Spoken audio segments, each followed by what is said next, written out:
central própria do nosso organismo, então vai ter uma hiperpigmentação. Se a produção é ectópica, aí não teria relação tanto com hiperpigmentação. Beleza. Mas aqui dentro das causas endógenas, a causa mais comum de todas é a doença de Cushing.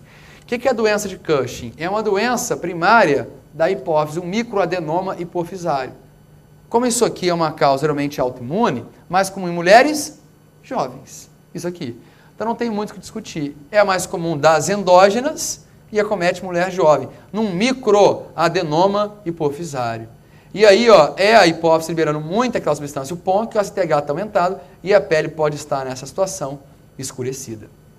Beleza. Como é que eu fazia aqui, Aqui eu poderia fazer aqui uma cirurgia. Acabou. Adenomectomia. Tira aqui, um pedaço lá da hipófise, responsável por isso. Então, sem muita enrolação. E pode ser também aqui, dependente do ACTH, mas não é ACTH ectópico. Aqui não teria tanta relação com a hiperpigmentação, que não foi a produção do ACTH junto lá com melanotrofina. Então, estou mais relaxado nesse aspecto de hiperpigmentação. Beleza, aqui, geralmente, são homens mais velhos. Por quê? Porque aqui eu estou pensando já em associação com câncer. Qual o câncer que produz ACTH? O Holt cell, ele pode produzir um feocromocitoma, um melanoma, então poderia ter relação com o ACTH. E até medular de tireoide, para lembrar. Como é que eu trato aqui? Eu trato a situação de base que a pessoa tenha, o câncer que eu trato. Eventualmente eu posso bloquear a produção hormonal através do uso de cetoconazol. Então seria uma opção. Porque eu não tenho que me estressar tanto com isso. Agora, pode ser ACTH independente. A ACTH independente aqui poderia ser direto um tumor. E esse tumor aqui, pode ser menor do que 3 ou maior do que 6 centímetros. Um adenoma ou um carcinoma. A adenoma pequenininho, o carcinoma quando ele é maior. Um tumor da própria suprarrenal. A gente está conversando, não é um outro tumor produzindo ACTH. Aqui não, um tumor da suprarrenal produzindo diretamente os hormônios. Beleza. Ou então, uma hiperplasia suprarrenal. Pode ser esporádica, pode ser familiar. Isso aqui. Aqui, é bem mais raro, mas a esporádica seria só a hiperplasia e a familiar fazendo parte da síndrome de Carney. E isso aqui, a gente poderia pensar em pessoas que têm hiperplasia suprarrenal associado a também lesões de sarda na pele. E até mixoma atrial, outras coisas a mais que a pessoa poderia apresentar. Muito raro isso aí, dentro da síndrome de Carney. Também tendo hiperplasia suprarrenal. Beleza. Agora, de todas aqui, a mais comum, sem discutir, é a iatrogênica, ou seja, exógena. Então aqui é a mais comum de todas, mais de 7,5 mg de prednisona por dia, ou qualquer corticóide em dose equivalente, já poderia levar à síndrome de Cushing. Tranquilo? Então só para a gente ter um panorama em relação a essa síndrome, de forma bem direta.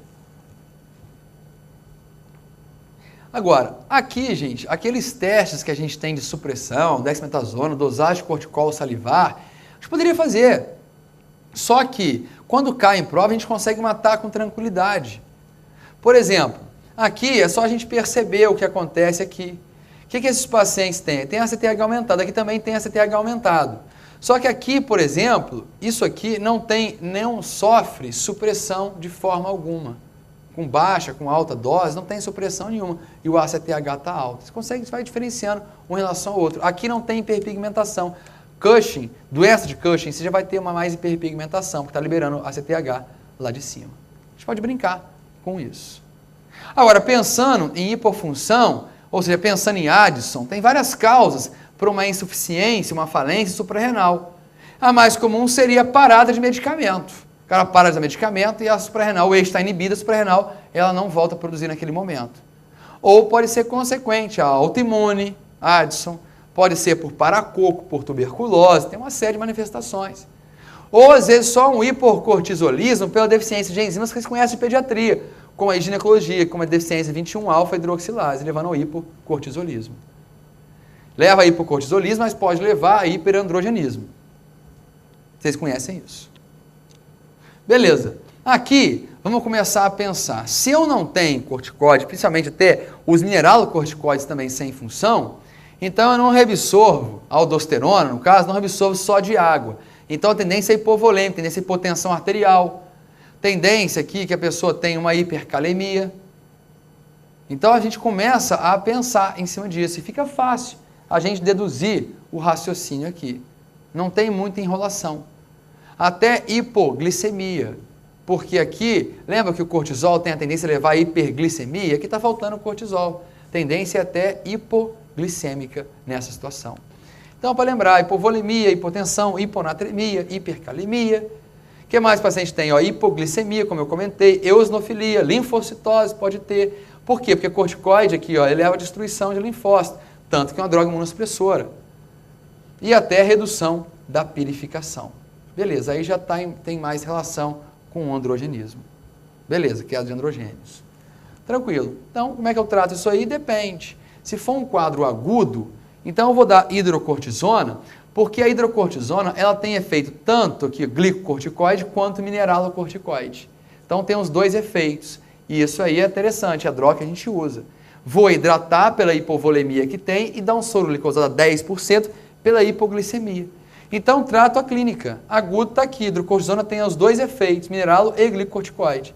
Agora, cronicamente, aí não, eu tenho que dar uma droga para fazer efeito glicocorticoide, que é a prednisona, e uma droga para fazer efeito mineralocorticoide, que seria fludrocortisona. Não tem enrolação.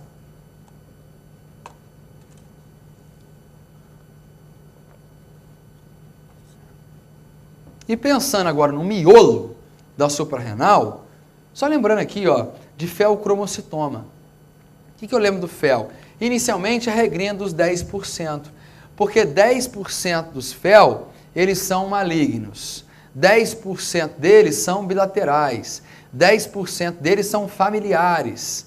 Então você começa a acrescentar um monte de 10% em relação ao fel. 10% deles estão fora aí da suprarrenal. Então você começa a misturar. Tem a regrinha dos 10%, que não tem que ficar decorando isso aqui. Mais importante é entender até a conduta dentro de fel.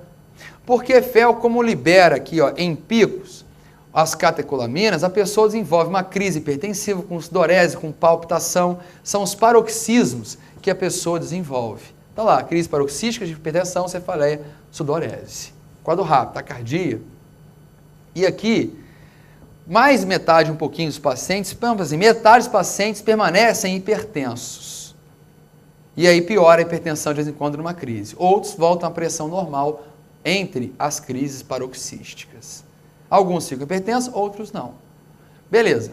Importante é que na hora de você tratar a crise paroxística do caso do feocromocitoma, aqui eu não posso dar beta-bloqueador. Por que não? Porque se eu der o beta-bloqueador, eu vou liberar o alfa. E aí a catecolamina vai atuar especificamente em alfa, na vasoconstrição violenta e um aumento maior da pressão arterial. Então isso eu não posso fazer.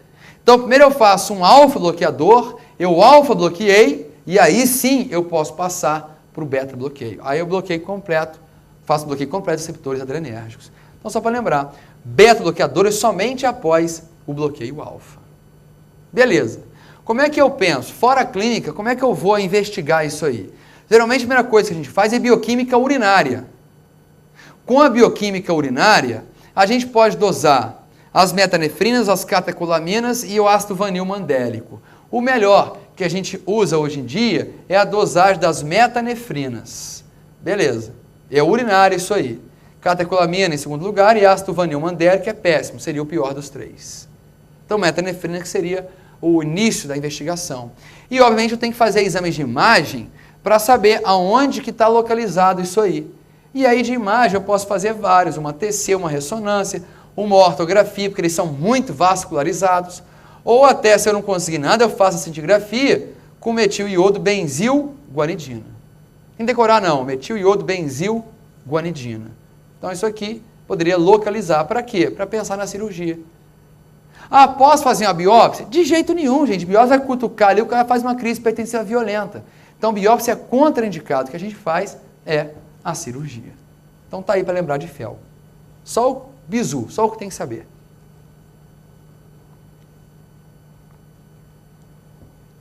E como esses pacientes são hipertensos, a perfusão renal é violenta. Então eles filtram muito, eliminam muito aqui, ó, urina, para tentar compensar um pouco o excesso de volume, o excesso de pressão. Aí eles ficam meio, a tendência é meio hipovolêmica, porque eles são vasos contraídos, tem pouco aqui, ó, o vaso cabe pouco volume. Então eles são até hipovolêmicos, que o rim elimina o excesso. Então a tendência é hipovolêmica. Quando eu começo a tratar, ou durante a cirurgia, se volta ao normal, então a tendência é fazer hipotensão arterial. Então o que eu faço? Sempre antes de você manipular os pacientes com fel, hidratação generosa. A gente sempre tem que fazer uma boa hidratação em quem tem feocromocitoma. Aí durante a cirurgia, a gente pode fazer a fentolamina como um alfa-bloqueador venoso, um esmolol, por exemplo, beta-bloqueador venoso, nitroprusiato para cair a pressão arterial, fica sempre manipulando isso aí. E aí, do lado, você já prepara a noradrenalina ou o que for, porque quando você tirar o tumor, a pressão vai cair. E o paciente tem que estar muito bem hidratado. Só para lembrar que é uma cirurgia muito interessante, a cirurgia do feocromocitoma. Que o cara sai de uma crise hipertensiva para o choque durante a cirurgia. A diferença faz em um bom preparo pré-operatório. O cara está bem hidratado e está bem bloqueado. Essa faz a grande diferença. Beleza? Voltando para a questão, então trata-se de um caso de síndrome de Cushing ACTH independente, pois a paciente apresenta hiperpigmentação de pele. O contrário, o ACTH dependente que poderia ter hiperpigmentação cutânea. Então a letra A de cara está errada. O diagnóstico provável é de síndrome de Cushing, sendo necessária a dosagem, está correto, do cortisol salivar ou urinário para confirmação da síndrome, que vai estar elevado o cortisol. Uma vez confirmada, deverá ser realizada a dosagem do ACTH, que no caso de Ana Lúcia está suprimido. Aí está errado, gente. Eu poderia dosar o cortisol está alto, aí eu avalio o ACTH, no caso dela está aumentado, porque ela tem hiperpigmentação. Deve ser o quê? Mulher jovem deve ser doença de Cushing, ACTH elevado. Então está errado a letra B. O diagnóstico mais provável é de doença de Cushing, bonito, que será confirmada com o aumento do cortisol salivar ou urinário, o aumento do ACTH, beleza, e a ressonância, aí localizando o problema.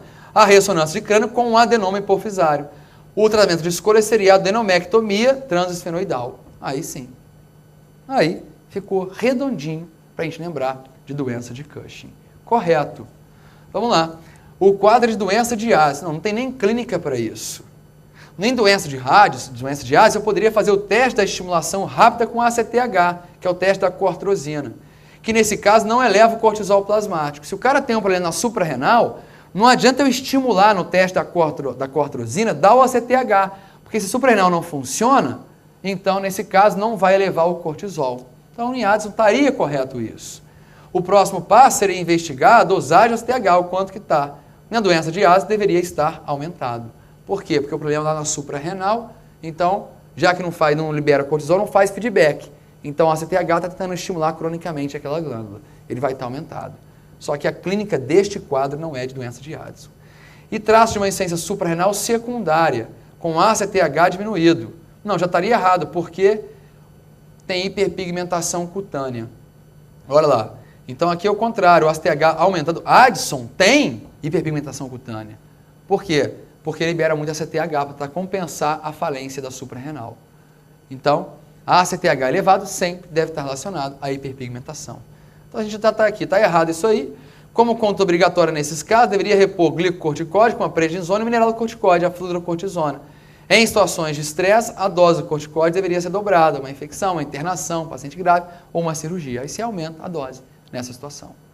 Beleza, mas não é insuficiência suprarrenal isso aí. Tranquilo? Como eu mostrei da última vez, a mulher para os homens, então agora um homem para as mulheres. Mas, antes disso, a UERJ 2008 botou a questãozinha simples, olha lá. Na investigação das causas de síndromes de Cushing, dentre os perfis abaixo, o mais compatível com o diagnóstico de síndrome paraneoplásica de câncer de pulmão do tipo ou TCL, seria qual? Com vocês.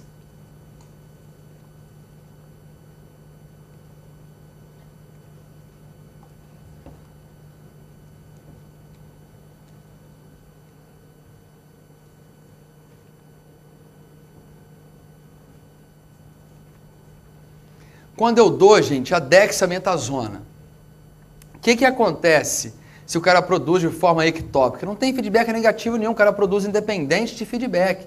Então não há resposta à supressão nem baixa nem alta dose. E o ACTH está elevado. Então tá aí, sem discussão. Beleza? Aí, ó, para as mulheres aí, um homem bem bonitinho. Dá para entubar esse cara? Gente, dá para entubar isso aí praticamente sem laringoscópio. Olha só, tu tá olhando quase que a valeco. Se abaixar um pouquinho a língua ali, você olha a valeco dele ali. Só passa o tubinho. Cara bom de entubar. Vambora, bonitinho. Vamos lá. De acordo com o caso abaixo, responda as próximas 3 questões. Vocês vão fazer aqui uma pedrada agora de 3 questões. 4 pacientes foram orientados a realizar exame de rastreamento para diabetes tipo 2 no posto de saúde. O paciente A é obeso e sedentário. A paciente B é obesa, teve um filho com 4,2 quilos e tem ovários policísticos. O C é hipertenso, possui HDL baixo e tem um irmão com diabetes. E a paciente D tem 46 anos. Beleza. Alguns com fatores de risco e o outro pela idade começou o rastreamento para diabetes. O paciente A teve glicemia de jejum de 116 e o teste oral de tolerância à glicose de 75 gramas de 156, recebendo então o diagnóstico de pré-diabético. A entre 140 e 200 é o teste de tolerância e a glicemia aqui, ó, de jejum entre 100 e 125. Beleza. Foi orientado então a realizar exercício físico regular e reeducação alimentar para evitar o risco de evoluir para diabetes. Correto. Isso o caso está me dizendo. Os pacientes B, C e D tiveram glicemia superiores a 125, confirmados por exames subsequentes. Então, confirmou. Não basta ter uma só, tem que confirmar. Beleza. Continuando. Receberam as seguintes orientações. O B, com a glicemia de 142, foi orientado a fazer exercício físico regular e reeducação alimentar. Só isso. É diabético, mas nessa fase inicial poderia tentar, durante 3 meses aí, medidas não farmacológicas. Perfeito.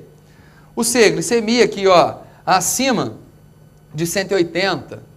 Então, nessa situação, além de exercício físico irregular e reeducação alimentar, começaram o medicamento. Correto? E o paciente D tem glicemia acima de 300, então a própria glicose em excesso faz um efeito glicotóxico em cima das células beta que produzem menos ainda insulina. Então, nesse momento aqui, ó, você começa com exercício físico, reeducação alimentar, e já que antidiabético oral nessa hora não funciona tanto, porque ele praticamente não libera insulina, pelo efeito glicotóxico, então prescreveram insulina. Atitudes perfeitas e corretas. Vamos lá. Sobre o caso assim, marque a alternativa incorreta. Com vocês. 3 questões direto. Vamos embora.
Sem papo.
Tentem fazer.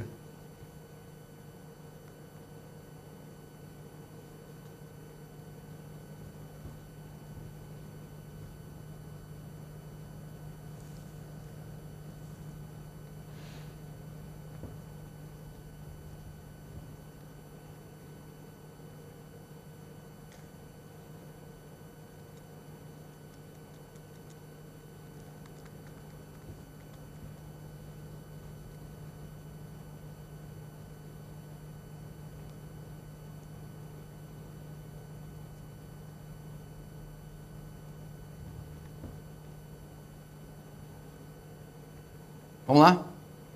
Então aqui, ó, vamos ler. Que diabetes eu botei, já que diabetes é muita coisa, então eu botei em 3 questões para a gente olhar com calma as características iniciais, tratamento de diabetes, diferenciando complicações também. Então vamos ler junto aqui, com calma, aprendendo e relembrando com a questão. No diabetes tipo 2, a resistência à insulina impede a captação de glicose pelos tecidos, ou seja, a glicose acumula no sangue, levando a uma hiperglicemia pós-prandial. E acaba aumentando a secreção hepática de glicose pela incapacidade de você inibir a gliconeogênese no fígado, levando a hiperglicemia de jejum. Exatamente é assim que acontece. A obesidade e a genética estão muito mais associadas a esta forma do que no tipo 1. Tem gente que acha estranho isso aí, acha que tipo 1, já que é jovem, tem mais genético. Não. 80% dos pacientes de diabetes tipo 2 são obesos, 80% a 90%. 80% praticamente que a gente tem aqui, ó, diabético tipo 2, tem relação com o componente genético. E diabetes tipo 2 representa 80% a 90% das causas de diabetes. Então é doenças 80% a 90%. A gente considera assim. Está correto. E a gente aprende que a incapacidade de eu botar a glicose no tecido depois que eu como leva a hiperglicemia pós-prandial. E mantido, de forma mantida e persistente, aquilo que eu não consigo inibir no fígado, o fígado constantemente produzindo aqui glicose, que eu não inibia nem gliconeogênese, então hiperglicemia do jejum. Perfeito. Sempre tem que diferenciar o jejum e o pós-prandial, porque tem drogas que atuam mais no jejum, tem drogas que atuam mais no período pós-prandial. No diabetes tipo 1, fatores genéticos, a maioria possui HLA, DR3 ou DR4. Isso aqui é até interessante, porque HLA, DR4 é o mesmo da artrite reumatoide. Doença autoimune tem relação com doença autoimune. Mesmo HLA. E fatores genéticos e imunológicos estão associados. Os anticorpos anti-ilhotas, como aqui, ó, a ACI, que é o anticorpo contra a insulina, o anti-GAD que a gente tem, podem ser úteis na classificação do diabetes e na identificação de indivíduos não diabéticos com risco de desenvolver a doença. Às vezes a pessoa, ela já tem um anticorpo, você pode dosar numa criança com 8 anos de idade um anticorpo. O anticorpo está presente lá. Mas eu vou usar isso na prática? Não. Por quê? Porque eu não tenho o que fazer. Eu não tenho como prevenir a ocorrência ou a progressão da doença. Eu vou dosar e vou saber que daqui a pouco a pessoa vai desenvolver diabetes. Tem risco de desenvolver. Então, para que dosar? Eu não vou prevenir. Eu não tenho nada a fazer. Daqui a pouco o anticorpo vai dosar o pâncreas a ponto da pessoa ter diabetes tipo 1. É só você saber que a pessoa vai ter o risco de caminhar para isso. Mas, como você não tem que prevenir essa doença, teoricamente a gente nem faz isso na prática. E GAD é anti-ácido glutâmico descarboxilase, um anticorpo que também está presente em diabetes. Está correto, a gente aprende com a questão. Vamos lá. A síndrome metabólica é muito mais comum, bem mais comum nos pacientes de diabetes tipo 2 e está relacionada a eventos cardiovasculares. Tanto diabetes tipo 2, a gente sabe, é uma doença isquêmica, é uma síndrome isquêmica que a pessoa tem, porque não é só diabetes. É diabetes, hipertensão, obesidade, vai ter dislipidemia, então é a síndrome metabólica. É a síndrome metabólica, pelos critérios clássicos que a gente tem, ela é definida pela associação de 3 ou mais fatores. Diabetes ou pré-diabetes, uso de antihipertensivos ou pressão arterial maior de 130/85, hipertrigliceridemia e redução do HDL, beleza, menor do que 50 nos homens e 40 nas mulheres, e obesidade. E obesidade, lembrando que não é o IMC que define a obesidade mais de 30. O IMC não entra em critério de síndrome metabólica. O que entra aqui seria cintura maior do que 88 nos homens e 102 nas mulheres. Correto? Não. Não, está trocado. Aqui seria aqui, ó, menor, para a gente voltar aqui, menor de 40 nos homens e 50 nas mulheres. E a obesidade maior de 102 nos homens e 88 nas mulheres. Está trocado aqui, por isso está errado essa aí. Mas, vamos lá, aprendendo e lembrando. A retinopatia diabética é classificada em não proliferativa, a presença de microaneurismos, manchas algodonosas e a fase proliferativa, com neovasos, com risco de descolamento de retina e hemorragia vítrea. A prevenção deve ser feita com controle glicêmico e pressórico, sempre. Exame oftalmológico, olha lá, todo mundo caiu nessa aqui. Deve ser feita de rotina por oftalmologista e não por clínico ou endocrinologista para pesquisa dessa complicação. Você pode até fazer, mas quem conhece e quem deve aqui realizar esse exame é um oftalmologista. Então, de rotina, o padrão para avaliar se está na fase não proliferativa ou proliferativa é o oftalmologista. Isso de livro. Então, isso aí a gente aprende com a questão.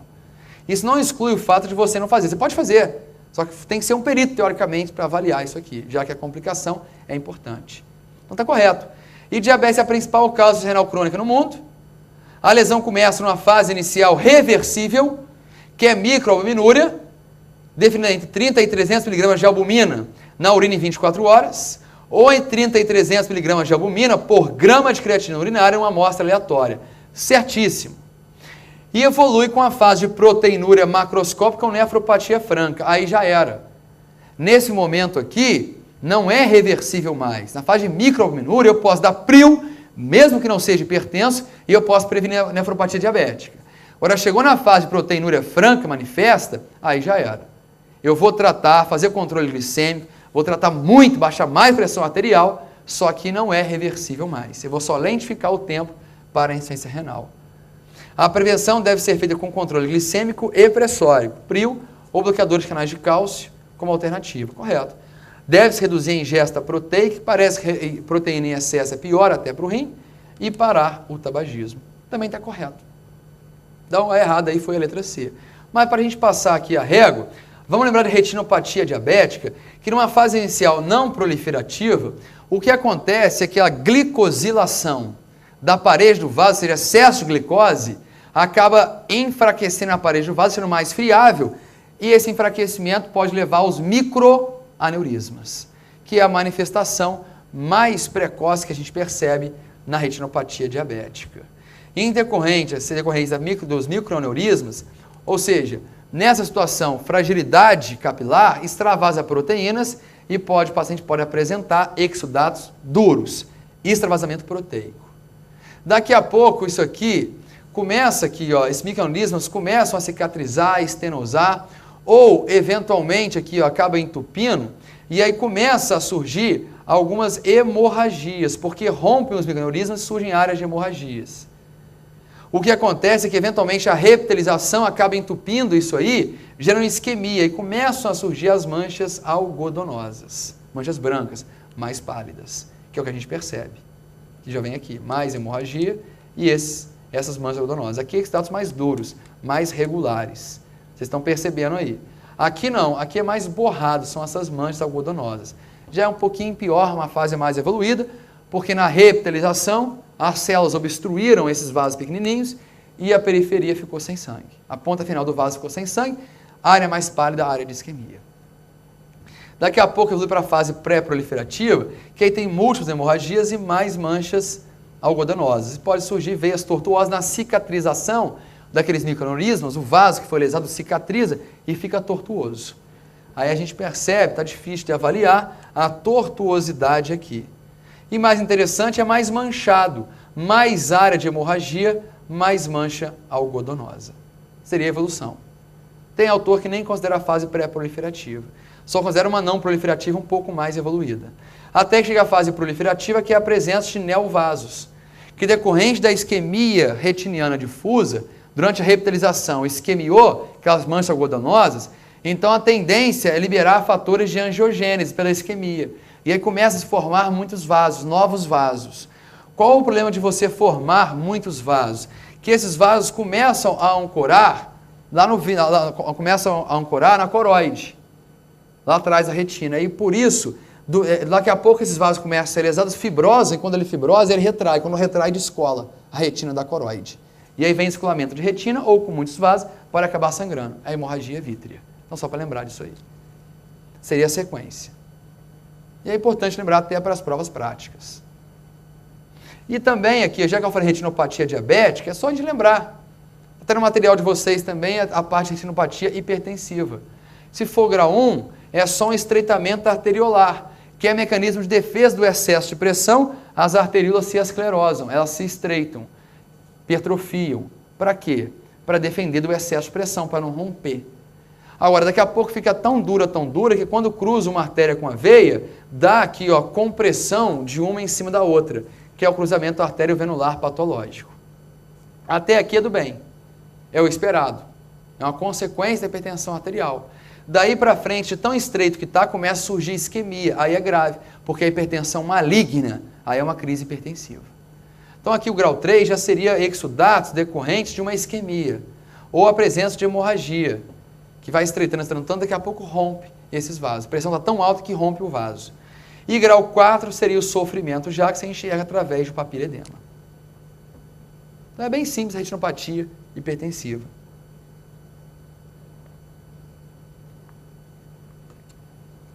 Tranquilo? Vamos lá. Aqui, ó, voltando para a questão, então agora a gente marca aqui o que está errado. Está invertido aqui, menor do que 40 nos homens e 50 nas mulheres. E a cintura maior do que 102 nos homens e 88 nas mulheres. Por isso a letra C, ela está errada. Beleza? Vamos lá. Aqui, a D e a E a gente já viu, elas estão corretas. Vamos embora. Olha essa questão da USP de Ribeirão Preto.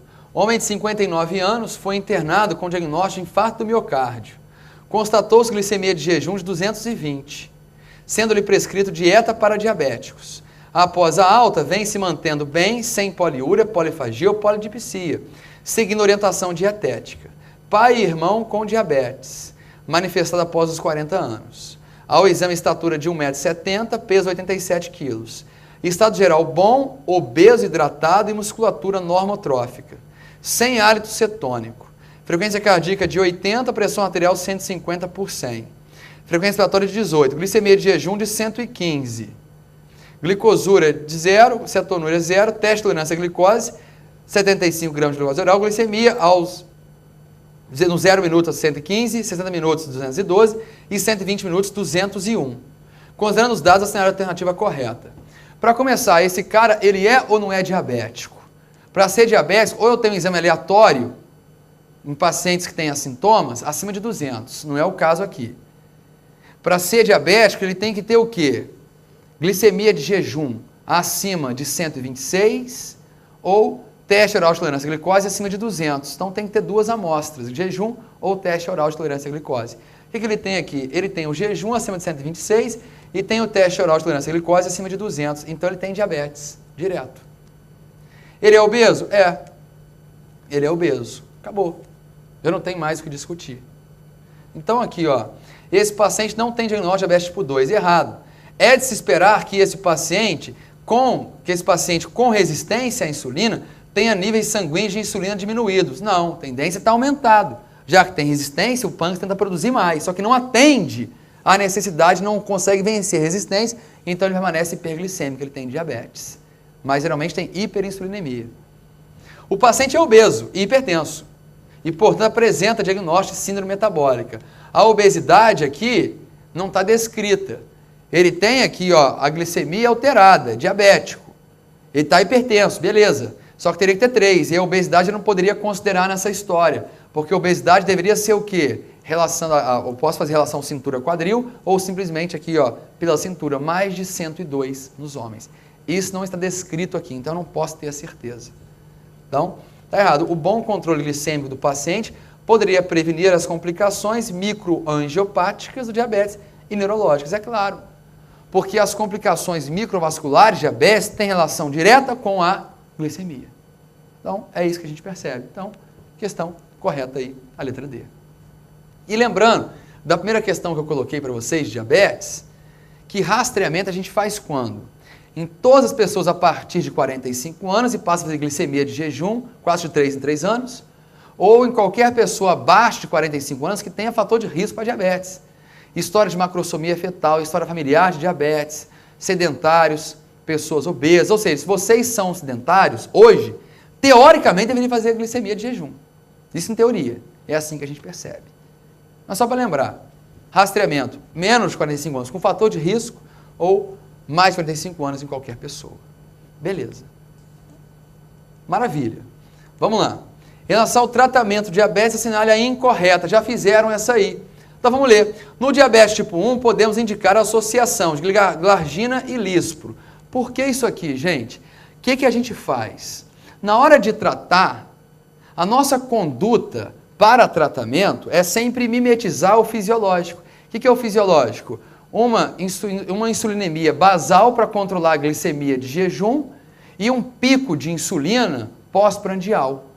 Então a gente poderia usar a glargina, que é uma insulina de ação lenta, que simula, que mimetiza e controla o jejum, e a lispro, que é de ação rápida, que eu acabo de comer e eu uso a lispro aqui porque começa a agir rapidamente. Faz e controla o pico pós-prandial. A glargina controla a hiperglicemia de jejum e dura 24 horas. A lispro controla a hiperglicemia pós-prandial e começa a agir rapidamente, durando 3 a 4 horas, correto?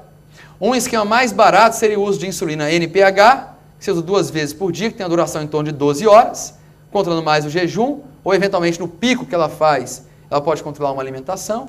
E a regular, a gente também usa a regular, geralmente, antes das refeições. Demora meia hora para começar a agir. Correto, mais barato seria. No diabetes tipo 2, além do controle glicêmico, mantendo uma hemoglobina glicosilada menor do que 7%, isso não serve para o diagnóstico, serve para acompanhamento da hemoglobina glicosilada. O ideal até menor de 6%, ou até 1% acima do limite superior do método, pelo consenso brasileiro. Devemos também tratar os fatores de risco cardiovasculares. Pressão arterial menor de 130/80, LDL menor do que 100, triglicerídeos menor do que 150, IMC mantendo aqui, ó, eu não quero nem o diabético em sobrepeso, eu quero ele magrinho. HDL maior que 45, antihipertensivos, estatinas e AS. Perfeito, é isso que a gente faz. É tratar, na verdade, não diabetes, mas tratar a síndrome metabólica.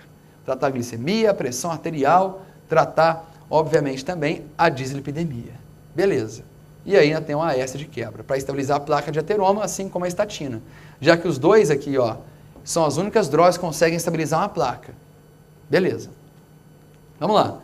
O tratamento inicial do diabetes, no diabetes tipo 2, poderia começar com o metformin, que é o melhor para diabéticos obesos, já que metformin não aumenta a produção de insulina, e ainda assim, metformin, ele tem uma ação inibidora do apetite, então é bom para diabético obeso.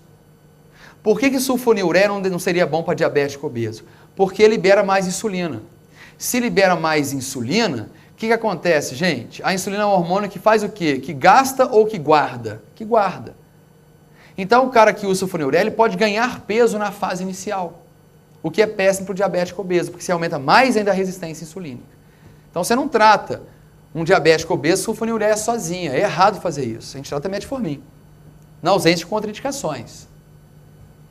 Então, tá lá, ou sulfonilureia aumentando as doses até que a meta glicêmica seja alcançada. Com melhora parcial, podemos juntar as duas drogas, que é um esquema excelente. Associar, por exemplo, as tiazolidinedionas, e até a carbose com a sulfonilureia.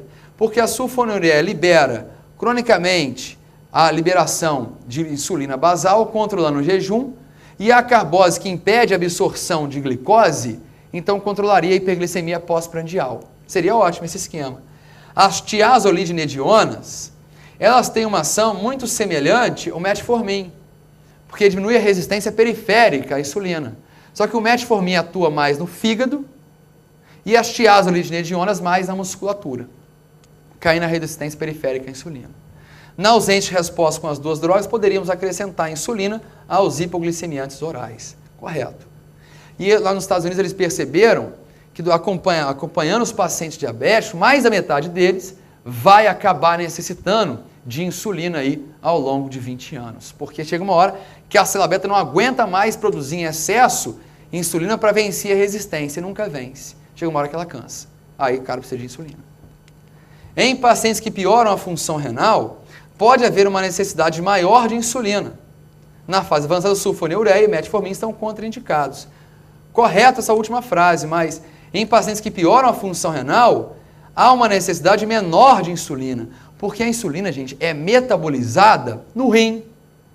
Então, os caras têm insuficiência renal, eu metabolismo menos insulina, acumula mais insulina e o cara tem uma tendência a fazer até hipoglicemia. Então, você acha que o cara melhorou. Quando o cara está usando a dose de insulina lá, começa a necessitar de menos doses agora por dia, isso é pior, porque pode indicar uma insuficiência renal. Então, isso é péssimo para ele. A necessidade é menor. Então, a gente já corta aqui, ó, de cara a letra D. Sulfonilureia, mais risco de fazer hipoglicemia, porque liberando a insulina não é metabolizada, mais hipoglicemia. Metformin, risco de acidose lática, porque aumenta a produção de ácido lático das bactérias intestinais. Se o cara tem insuficiência renal, eu não elimino o excesso, mais risco de acidose lática. Então, a gente contraindica nas insuficiências o metformin. Beleza. Os hipoglicemiantes são divididos em secretagogos de insulina que liberam a insulina, a sulfonilureia que tem uma ação mais longa, controlando a glicemia de jejum, levando ao ganho de peso. Beleza. As metilinidas, que é a nepaglinida, a rateglinida, essas drogas têm uma ação mais rápida, curta, e aí controla um pouco mais a glicemia pós-prandial. Então, metiglinida chega a dá um pedala aí célula beta rapidamente produz um pouco aí de insulina, controlando um pouquinho a glicemia pós-prandial. Correto. E essas drogas têm risco de causar hipoglicemia porque liberam insulina. A gente tem também os redutores da resistência insulínica, o metformin, que tem ação hepática, e redutora de peso, que é bom para diabético obeso, mas tem o risco de acidose lática. E as tiazolidinedionas, tem ação muscular, mas tem o risco aqui, ó, de lesão hepática, isso pode ter essas drogas. Ganho ponderal e descompensação de insuficiência cardíaca por hipervolemia. E hoje em dia tem um risco maior de infarto das tiazolidinedionas. Correto. Ganho ponderal também está associado. Retenção de salina também pode fazer. Os inibidores da alfa-glicosidase intestinal acompanham, como a carbose, diminuem a absorção de glicose, reduzindo a hiperglicemia pós-prandial, bonito, e as incretinas, substâncias novas, inibem o glucagon e melhoram a produção de insulina. Exatamente isso. Além disso, induz a perda de peso, isso que é muito bom também, diabético obeso, e a regeneração, induz a regeneração de células beta, reduzindo a falência secundária, reduzindo aqui, ó, o risco da pessoa caminhar para a necessidade de insulina. Então, está correto também. A errada aí para a gente ficou a letra D. Na insuficiência renal, precisa de menos dose de insulina. Mas, de qualquer maneira, vamos rever os tipos de insulina. Insulina, por exemplo, de ação ultra rápida, lispro. Começa a agir em 5 minutos, faz um pico em torno de 1 hora e dura em torno de 4 horas. De ação rápida, a gente teria a regular, como exemplo mais clássico. Começa a agir em 30 minutos, faz o pico em 2 horas e dura até 6 horas. De ação intermediária, a NPH. Começa a agir em 2 horas, faz pico em 6 e dura 12. E de ação lenta, teria a glargina. Começa a agir em 2 horas, nem pico faz e dura 24 horas. Então, olha como é que fica fácil a gente guardar. Glargina, a gente teria aqui, ó, 24 horas, que é a mais fácil, que é uma insulina de ação ultralenta. Beleza, a gente esquece. O resto é só você transformar o seguinte. Pensa que a lista começa a agir em 4 minutos. Então, 4 vezes 1, 4. A regular, põe assim, 3 vezes 2, 6. A ação intermediária aqui, ó, 2 vezes 6, 12. E a glargina eu decoro, 24 horas. Então, só para lembrar aí das principais drogas que a gente usa no dia a dia. E aí, eles tentaram jogar a exúbera, que seria a insulina de ação inalatória, mas rapidamente eles tiraram isso do mercado, dizendo que teve uma baixa aceitação. Provavelmente foi lesão pulmonar intersticial que essa droga causou, mas eles disseram que foi baixa aceitação. Então está fora hoje em dia a exúbera. Então a gente continua com as insulinas de ação, obviamente, de injeção. Beleza, subcutânea. Então vamos lá. Em diabetes tipo 2, só para a gente fazer um resuminho rápido aqui, a gente lembra o seguinte, quando que eu uso insulina em diabético tipo 2? Eu vou usar uma grávida, num cara que está internado, num estresse clínico, um estresse cirúrgico. Eu não vou usar hipoglicemia oral para terapia intensiva entubado. Então, numa situação de estresse, a gente usa insulina. Outra indicação que já coloquei para vocês. Quando o sujeito, ele tem diabetes, recebeu o diagnóstico agora, mas a glicemia está acima de 300. Então, a própria glicose faz efeito glicotóxico na célula beta, e enquanto não baixar a glicose, ele não libera insulina. Então, eu baixo com insulina na fase inicial. Na hora da sulfonilureia, que não vai responder. A célula beta está melada, está açucarada, está atordoada em função disso. Então aqui, glicemia acima de 300, num estresse clínico, durante a gestação. São as 3 principais que a gente caracteriza. Ou numa falência refratária essa dieta, exercício e a terapia oral combinada. Aí, ao longo dos anos, essa pessoa tem risco. O que a incretina trabalha nisso. A incretina tenta evitar isso aqui. Ou seja, induz a regeneração da célula beta, evitando a falência secundária. Beleza. Agora, eventualmente aqui, a gente tem que mexer nos esquemas que o paciente está tomando, porque ele vai, por exemplo, uma cirurgia. Cai até mais nas questões de cirurgia geral. Por exemplo, no diabetes tipo 2, em uso de hipoglicemiante, que a gente faz? Suspende no dia da cirurgia e vai avaliando o paciente com glicemia capilar e, havendo necessidade, insulina regular conforme a glicemia capilar, conforme a hemoglicoteste que a gente usa. Então, beleza.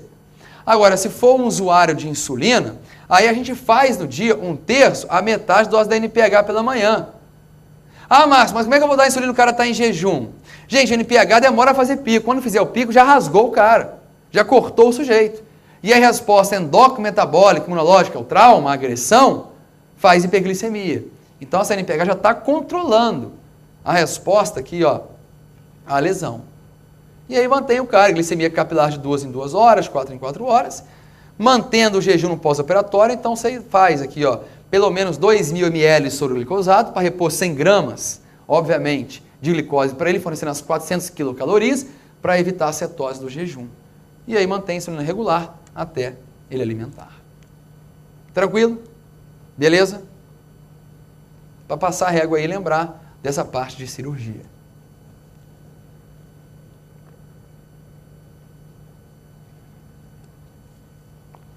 Vamos lá? Tem ninguém cansado.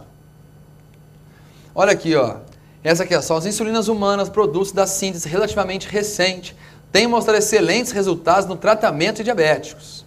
Face ao perfil variando quanto ao início e a duração do efeito hipoglicemiante, por vezes misturam-se 2 ou mais tipos de insulina para alcançar determinado padrão glicêmico. Uma insulina de ação longa, que não pode ser misturada às demais, devendo sempre ser aplicada em injeção separada, é a...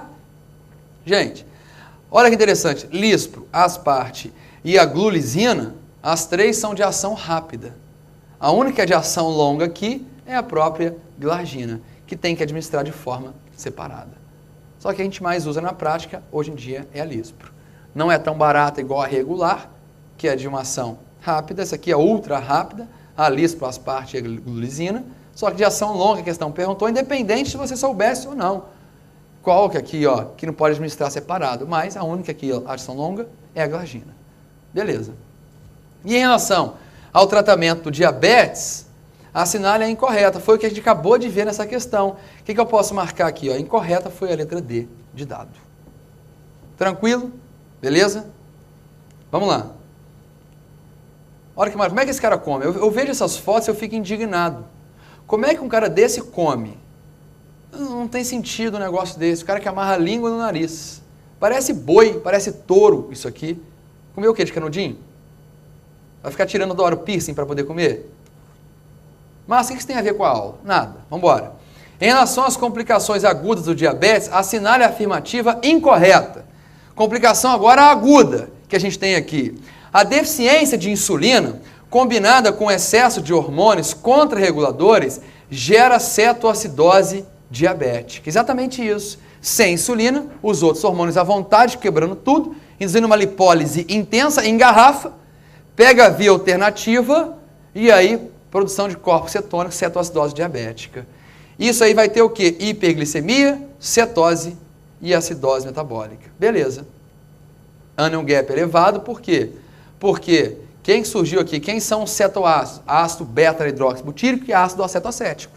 Então, beleza. Surgiu um ânion novo, que é o beta-hidroxibutirato e acetato. Então, correto. Vamos lá, B. No laboratório, podemos encontrar potássio sérico elevado, apesar do déficit corporal, porque o cara com excesso de glicose foi urinando, a glicose puxa água, então ele foi espoliando o líquido do corpo, foi extraindo potássio, quem urina muito libera potássio. Só que o que acontece na cetoacidose é que pelo fato de existir acidose E a hiperglicemia puxa água da célula, vem o potássio junto. A acidose, o excesso de hidrogênio, o que acontece? A célula tenta compensar, vai hidrogênio para a célula e a célula dá um potássio para o sangue. O potássio no corpo está baixo, porque eu perdi na urina. Agora, do potássio que eu tenho, eu estou desviando muito para o sangue.